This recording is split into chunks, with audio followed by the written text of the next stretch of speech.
Cumprimentos, queridos, com a paz do Senhor Jesus. Amém?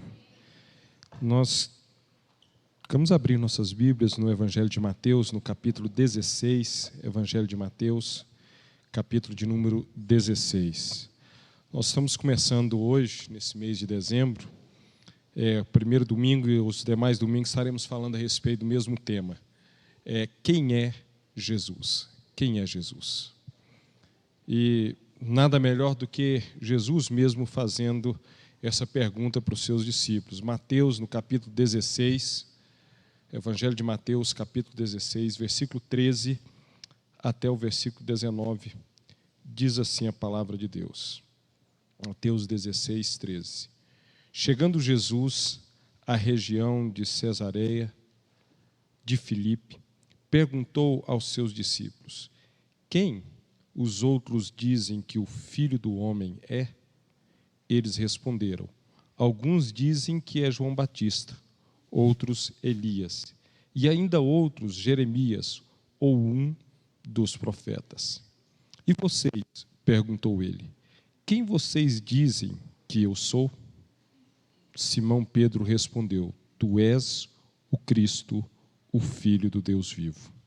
Respondeu Jesus: feliz é você, Simão, filho de Jonas, porque isto não lhe foi revelado por carne ou sangue, mas por meu Pai que está no céu. E eu lhe digo que você é Pedro, e sobre esta pedra edificarei a minha igreja. E as portas do Hades não poderão vencê-la. Eu lhe darei as chaves do reino dos céus. O que você ligar na terra terá sido ligado nos céus, e o que você desligar na terra terá sido desligado nos céus. Quero trabalhar com o título, dentro desse tema geral do mês, Quem é Jesus? Quem os outros dizem que o Filho do Homem é?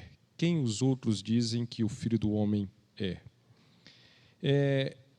Eu quero estar trabalhando nessa pergunta do mês, na percepção dessa intenção de Jesus. O que as pessoas dizem sobre mim? Era essa a intenção de Jesus ao falar para os seus discípulos. O que as pessoas dizem a meu respeito? O que as pessoas estão dizendo de mim? Jesus faz essa pergunta, mas não é para que ele obtenha algum conhecimento. Ele não precisava disso. E sim para que os seus discípulos, e também quando ele faz perguntas às demais pessoas a qual o procura e ele faz alguma pergunta, era para que as pessoas que se dirigissem a ele pudessem perceber algo mais importante do que aquilo que as pessoas estavam perguntando ou procurando saber dele, ou que pudesse descobrir algo além do que estava simplesmente sendo colocado superficialmente. Jesus queria que eles compreendessem uma lição mais profunda. E por isso Jesus ele sempre fazia perguntas para que as pessoas pudessem entender aquilo que o propósito de Deus estava querendo ser revelado por meio de Jesus Cristo. Aquilo que Deus queria revelar a cada pessoa individualmente através de Jesus Cristo.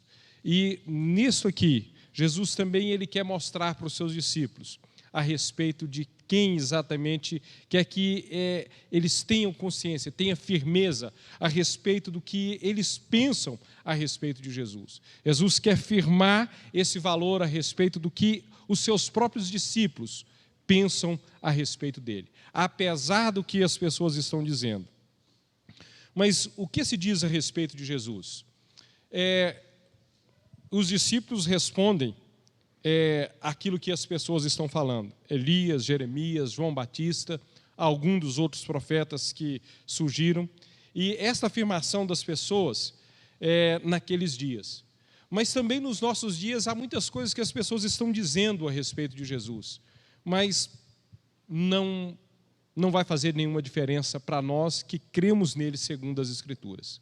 Mas nós temos que especialmente conhecer Jesus segundo o que as Escrituras dizem, e não segundo aquilo que as pessoas estão dizendo a respeito de Jesus. Não a respeito daquilo que as pessoas estão falando e cogitando a respeito de possibilidades de Jesus. nós temos que nos firmarmos, especialmente o que as Escrituras Sagradas nos diz. Elas têm mostrado que ser a verdade de Deus, e ela tem se mostrado pelos cumprimentos de suas profecias a respeito de que ela é a verdade.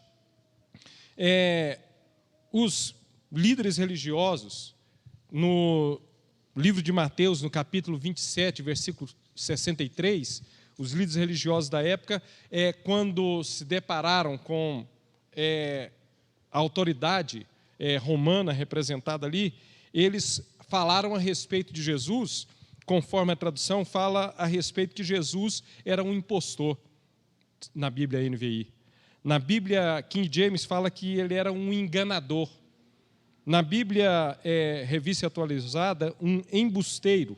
Ou na Bíblia a Mensagem, simplesmente diz ele é um mentiroso. Segundo aquele mentiroso disse que ao terceiro dia ele iria ressuscitar. Então é bom a gente colocar guardas lá, porque senão eles vão roubar o corpo e vão divulgar para o povo que ele ressuscitou. Os discípulos deles vão fazer isso. Então, quando eles estão pedindo, depois que Jesus morreu, está no túmulo, estão pedindo, eles se lembraram da palavra de Jesus, que ao terceiro dia ele ressuscitaria, e eles vão diante de Pilatos e pedem a ele para guardas, para poder vigiar o túmulo. Nós conhecemos bem a história, sabemos a respeito que eles dormiram, veio o anjo, abriu o túmulo, Jesus ressuscitou, e eles então pagaram aqueles soldados para mentirem de que eles dormiram e os discípulos roubaram o corpo de Jesus. Mas eles mesmos viram todo aquele movimento e sabiam e tinham certeza que Jesus ressuscitou. Mas eles preferiram o dinheiro do que falar a verdade. Dentro da... Até a Ana Paula mencionou hoje na escola dominical, no final da escola dominical, Jesus, ele, no sentido histórico, ele faz a separação entre antes e depois dele. Na conduta ética, moral e relacional, Jesus, ele reestruturou a base do que é caráter. Aquilo que os líderes religiosos de Israel, dentro do princípio judaico, dentro do princípio do judaísmo, eles tinham a respeito do que era uma conduta de um caráter. E Jesus mostra a respeito do caráter cristão ser muito mais elevado do que simplesmente aquelas colocações religiosas que eles estavam acostumados a defender e a colocar. E quando Jesus ensina isso, nós vemos no livro de Mateus sendo explicado, no Sermão do Monte, no capítulo 5, 6 e 7, Lucas fazendo isso resumidamente na sua carta, no Evangelho de São Lucas, e é citado também a respeito dessas novo modo de ver e de visualizar o caráter, de uma exigência muito mais elevada do que aquilo que o judaísmo próprio colocava, e que não tinha possibilidade humana de se fazer ou andar segundo aquilo que a palavra de Deus instruía. Mas Jesus, ele traz, e quando ele traz a orientação, ele mostra que dentro da condição humana nós não temos nenhuma possibilidade de sermos justos perante Deus. E por isso nós precisamos e dependemos da ação do Espírito Santo de Deus, atuando, agindo, habitando em nós e gerando em nós Jesus.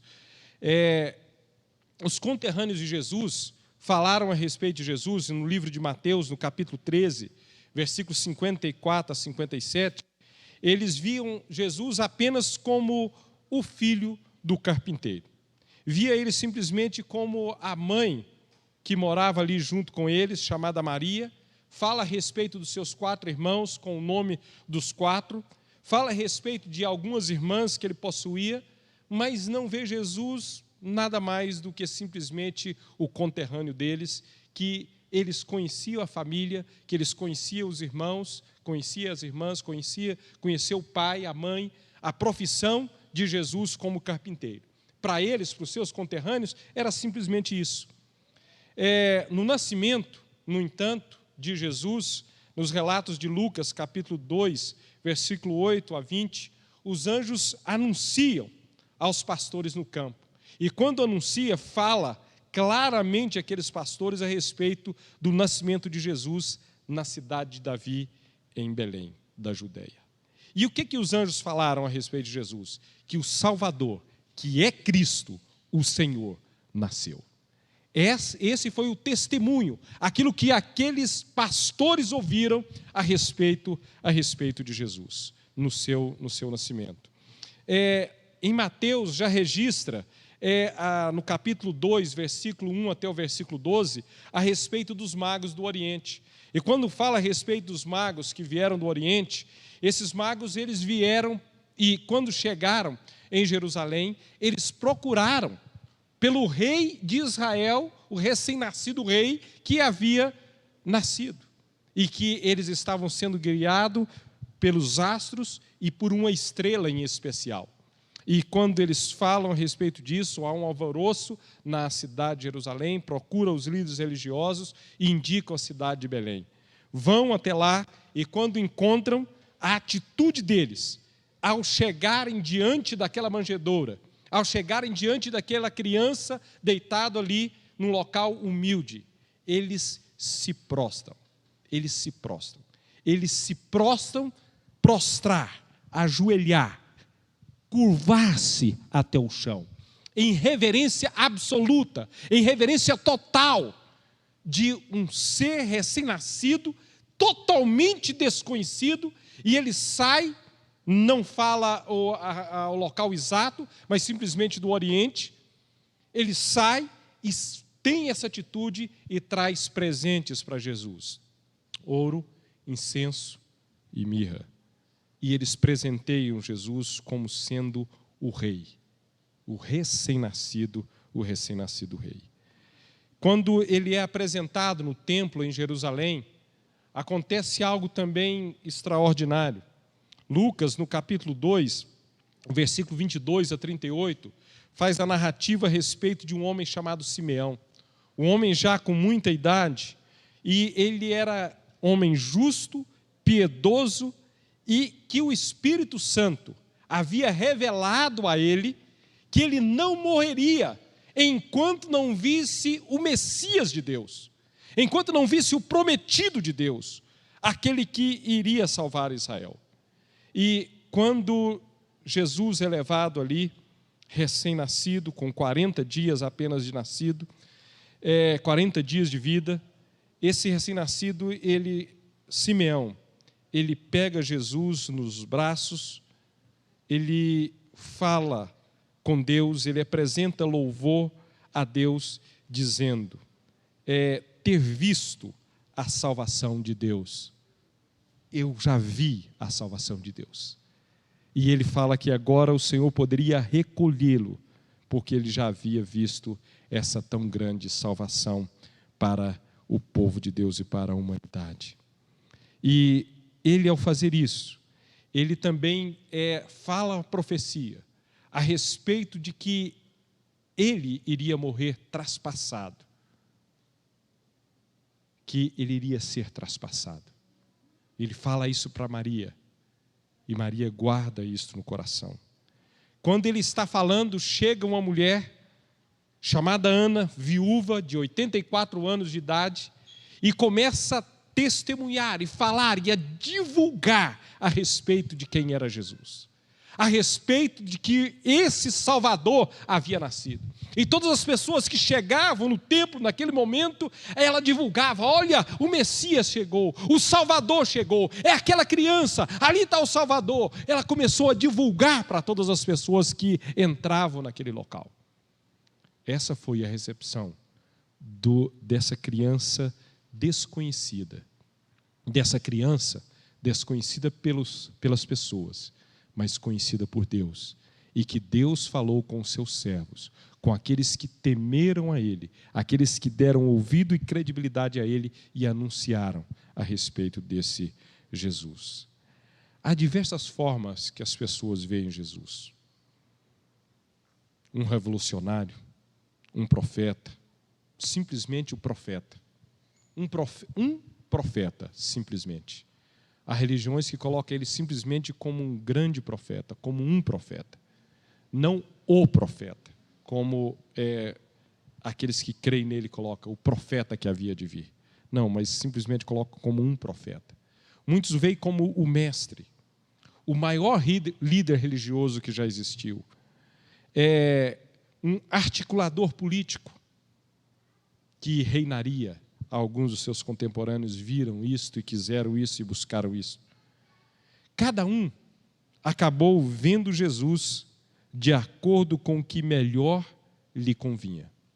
E até os dias de hoje, cada um com seus pensamentos, com suas ideias, com sua visão, procura ver Jesus conforme lhe convém, porque querem ter Jesus como um referencial de guia, como um referencial que possa validar as ideias dele. Mas Jesus não valida a ideia de ninguém. Jesus não valida as opiniões de ninguém.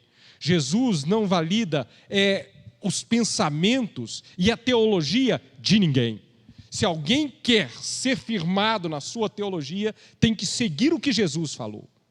Se alguém quer ter firmeza no que pensa, tem que seguir e tem que ter como base aquilo que Jesus ensinou por completo e não por parte.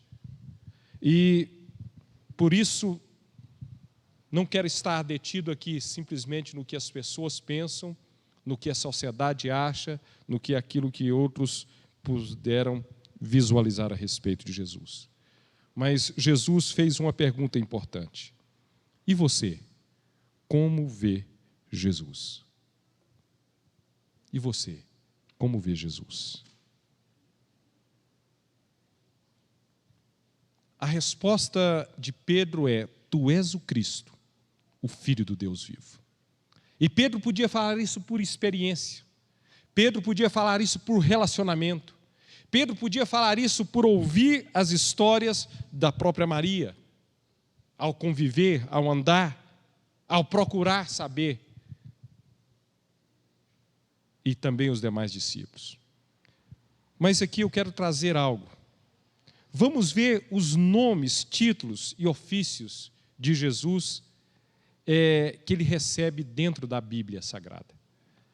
E enquanto eu for falando, preste atenção em qual desses títulos, em qual desses nomes, em qual desses ofícios que se identifica com a sua necessidade, que se identifica com aquilo que você precisa em Jesus.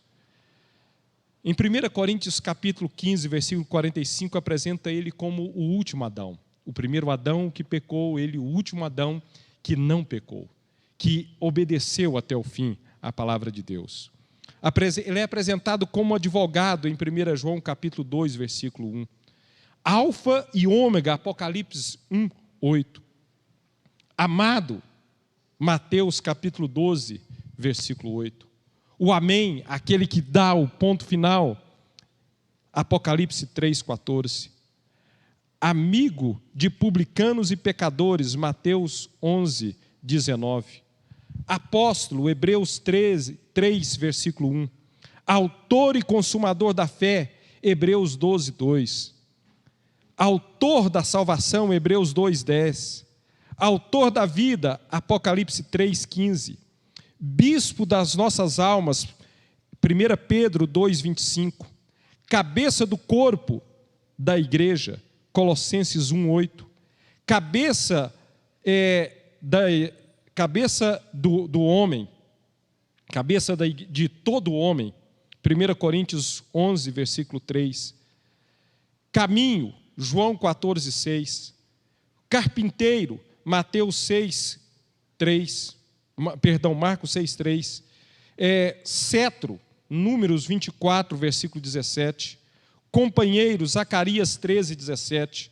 Conselheiro, Isaías 9, 6. Consolação de Israel, Zacarias 2, 25. Cordeiro, Apocalipse 5, versículos 6 e 8. Cordeiro de Deus, João 1, 29 e 36. Cordeiro pascal, 1 Coríntios 5, 7. Cordeiro que foi morto, Apocalipse 5, 12. Cristo, Mateus 16, 16. Cristo de Deus, Lucas 9, 20.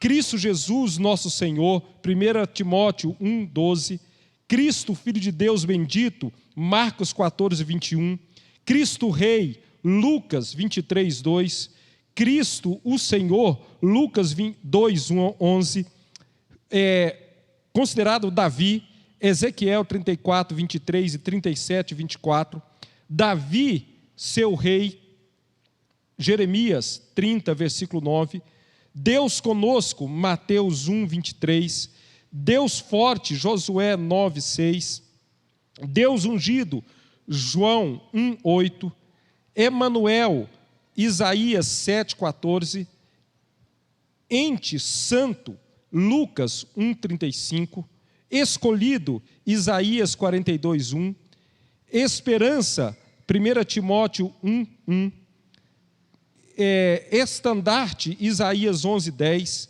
estrela, Números 24:17, estrela da alva, 2 Pedro 1:19, estrela da manhã, Apocalipse 22:16, o eu sou, João 8:58, expressão exato do seu ser, Hebreus 1:3, fiador de superior aliança, Hebreus 7:22, fiel e verdadeiro, Apocalipse 19:11, filho, Hebreus 3:16, filho amado, Mateus 3:17, filho do seu amor, Colossenses 1:13, filho do carpinteiro, Mateus 13:55, filho de Davi, Mateus 9:27, filho de Deus, Mateus 8:29, Lucas 4:41, filho do Deus Altíssimo, Marcos 5:7, filho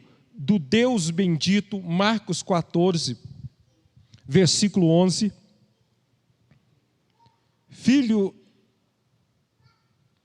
de Deus vivo, Mateus 16:16, filho do homem, Marcos 16:28, filho de Maria, Marcos 6:3, filho do Pai, 2 João, versículo 3, filho ungido, João 3:16, fonte, Zacarias 13:1, fundamento, 1 Coríntios 3:11, governador dos povos, Isaías 55:4, guia, Mateus 2:6, herdeiro de todas as coisas, Hebreus 1:2, homem de dores, Isaías 5:13, segundo homem, 1 Coríntios 5:47, imagem de Deus, 2 Coríntios 4:4, Jesus, Mateus 1:21 e 1 Tessalonicenses 1:10, Jesus Cristo, nosso Salvador, Tito 3, versículo 6, Jesus, o Filho de Deus, Hebreus 4:14, Jesus Nazareno, João 19:19, Jesus, o Rei dos Reis, Mateus 27:37, juiz reto, 2 Timóteo 4:8. Vou deixar de falar os versículos, vou falar só os títulos. Tá certo? Depois, se quiser os versículos, eu passo. Juiz de vivos e de mortos, justiça, justo, legislador, libertador, luz, luz do mundo, a verdadeira luz, maravilhoso, novamente Isaías 9:6, mediador, mediador da aliança, mediador da nova aliança, o mesmo ontem e hoje, o Messias, mestre, Nazareno, Pai da eternidade, pão de Deus, eu sou o pão, pão da vida, isso é Jesus falando que ele era o pão vivo, pastor e bispo das nossas almas, o bom pastor, o grande pastor das ovelhas, o supremo pastor, a pedra, pedra angular, pedra já aprovada, pedra de tropeço, pedra que vive, poder de Deus, poderoso de Jacó, poderoso para salvar, porta das ovelhas, o primeiro e o último, as primícias dos que dormem, o primogênito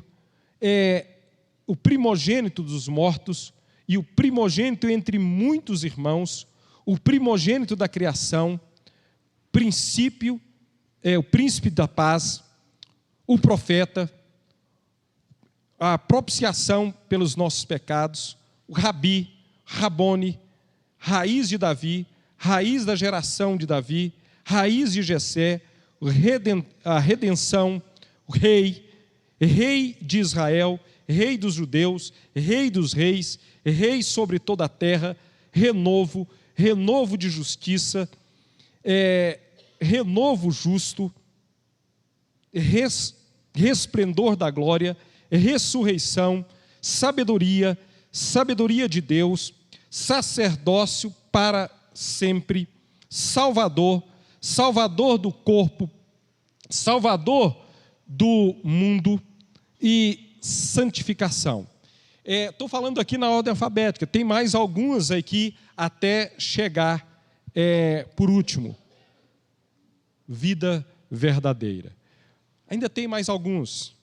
178 títulos nós encontramos dentro da Bíblia entre títulos, nomes e ofícios de Jesus. Mas por que essa variedade? Por que tantas expressões? Quem estava aqui na escola dominical? Quem estava aqui na escola dominical? Quem estava na escola dominical viu a conclusão da Ana Paula, dizendo a respeito de Jesus. Ele é tudo de que nós precisamos. E ele apresenta com todos esses nomes, e com todos esses ofícios, e com todas as funções, para ser comprovado biblicamente que ele tem condições de nos suprir em todas as nossas necessidades, em todas as nossas aflições, em todas as nossas angústias, em todas as nossas enfermidades, em todos os nossos problemas, seja espiritual, seja na nossa alma, seja nas nossas emoções, sejam psicológicos, sejam físicos. Jesus é esse Senhor, Jesus é esse libertador, Jesus é essa centralidade, Jesus é esse que nos dá toda essa condição. Mas eu volto à pergunta. Para você, quem é Jesus? Para você, quem é Jesus? Quem Jesus tem sido em você? E o que Jesus tem sido através de você? Mais do que simplesmente quem é Jesus, é o que Jesus é em você. O que Jesus é através de você. E essa era a centralidade do que Jesus estava querendo para os discípulos. Nessa pergunta que ele faz, quem as pessoas dizem que eu sou? Era para saber o que as pessoas estavam pensando dele, que queria dele, mas especialmente o que Jesus queria, era o que vocês dizem que eu sou. O que eu sou para vocês. O que eu sou em vocês. O que eu tenho sido de mudança, de transformação nas suas vidas. O que Jesus tem transparecido em você e em mim. Quando pessoas começam a citar a respeito de algumas virtudes e algumas qualidades que conseguem ver em mim, a única coisa que eu consigo pensar é: graças a Deus que não estão me vendo. Estão vendo aquilo que Jesus tem se manifestado em mim. Porque nós, nas nossas condições de tanta pecaminosidade, quase que não sai. Com toda essa nossa condição e desejo e tendência para o pecado, se Jesus não estiver em nós, se o Espírito Santo de Deus não estiver gerando Jesus em nós, nós não temos condições de manifestar tamanha graça e bondade para com o próximo. Nós não temos condições de manifestar amor, nós não temos condições de manifestar bondade. Aqui é simplesmente alguns dos títulos e algumas das ações de Jesus. E eu posso citar aqui muitas outras mais que Jesus, que eu falei aqui, mas que eu esqueci de relatar. Como Jesus menciona a respeito do amor. Como ele explica e fala a respeito do amor. A respeito de amar o próximo. A respeito dos ensinamentos de Jesus. Que mostra que ele viveu, que ele praticou, que ele não simplesmente ensinou valores pelos quais não tinha possibilidade de ser vividos, mas ele ensinou a respeito de valores que ele viveu, de atitudes que ele teve para com o próximo, de reações que ele teve para com o necessitado. Quando ele fala a respeito dos ensinos dele, que os discípulos repetem esses ensinos, e quando relata no livro de Atos, fala a respeito dos ensinos dos apóstolos. Esse ensino dos apóstolos era exatamente aquilo que eles haviam aprendido a viver com Jesus. Aquilo que eles haviam aprendido ao ver Jesus praticando. Aquilo que eles viram Jesus ensinando e praticando. E é interessante que isso faz tanta diferença, o viver e praticar, o ensinar e praticar, que em muitos locais que Jesus estava ensinando, as pessoas diziam, ele ensina com autoridade, e não como os nossos líderes religiosos. E o que é que dá autoridade quando alguém ensina algo?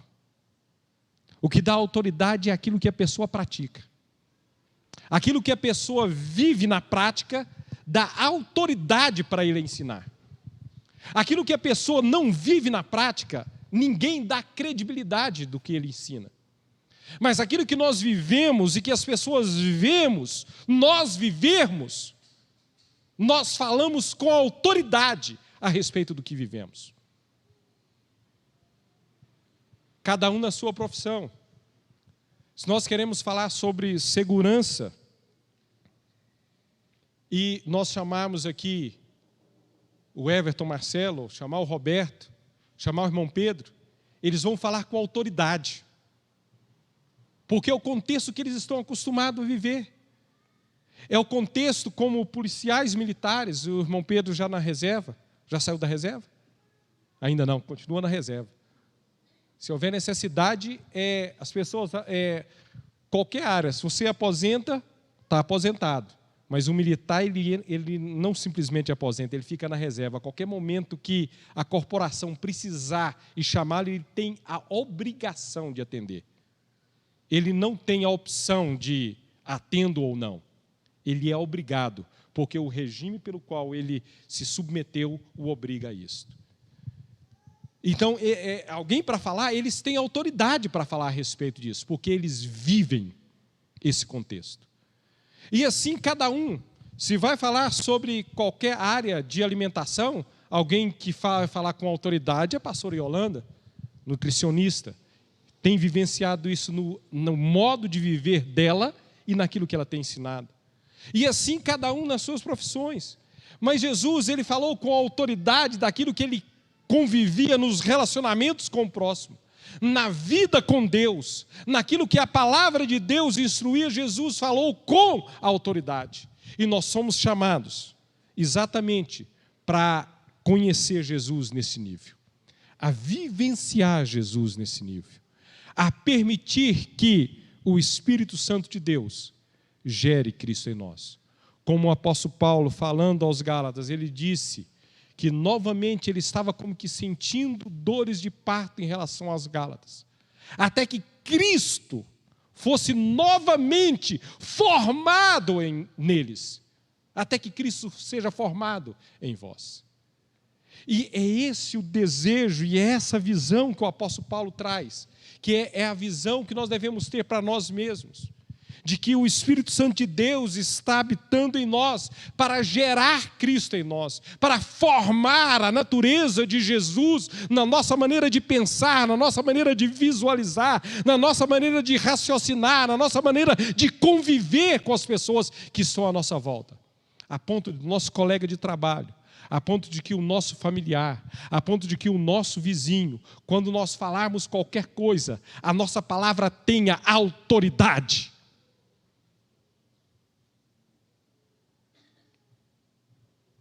Infelizmente, quantos cristãos no seu contexto familiar, não tem nenhuma autoridade para falar de Cristo.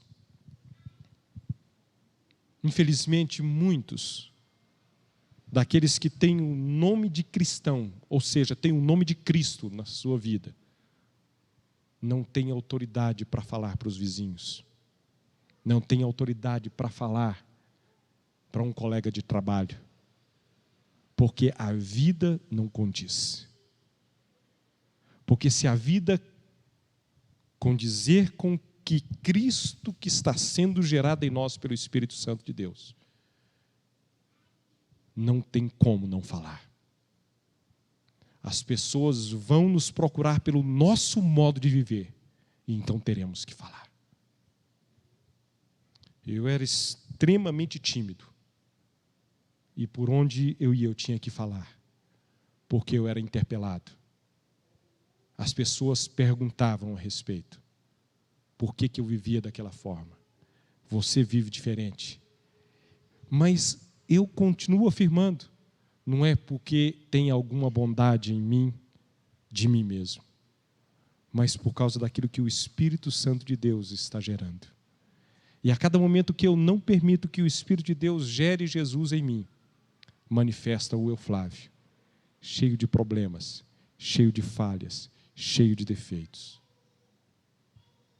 Mas a cada momento que eu permito, manifesta não o Flávio, mas o Cristo que vive em mim, cheio de graça, cheio de amor, cheio de bondade, cheio de compaixão. E isso somos todos nós, queridos. Todos nós, como cristãos, como servos do Senhor. E eu quero encerrar com essa pergunta. Para você, quem Jesus está sendo? Para as pessoas à sua volta, pelo seu modo de viver, como as pessoas veem que Jesus é? Tem alguém sendo atraído para Jesus através do seu modo de viver?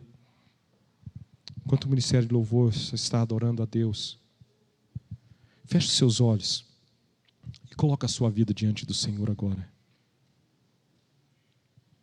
Enquanto estava preparando, estava o tempo todo sendo confrontado a respeito de áreas em que Cristo não está manifesto em minha vida. E que eu só podia falar: Senhor, gere Jesus aqui. Que Jesus se manifeste mais aqui. Que Jesus atue mais aqui. Que a graça de Jesus transborde aqui. Que o nosso clamor seja por querer Jesus. Querer que Jesus gere. Que o Espírito de Deus gere essa natureza de Jesus. Esse modo de Jesus. Essa vida de Jesus. Esse pensar de Jesus em nós. Para que o mundo possa desejar Jesus por causa da sua vida. Por causa da minha vida.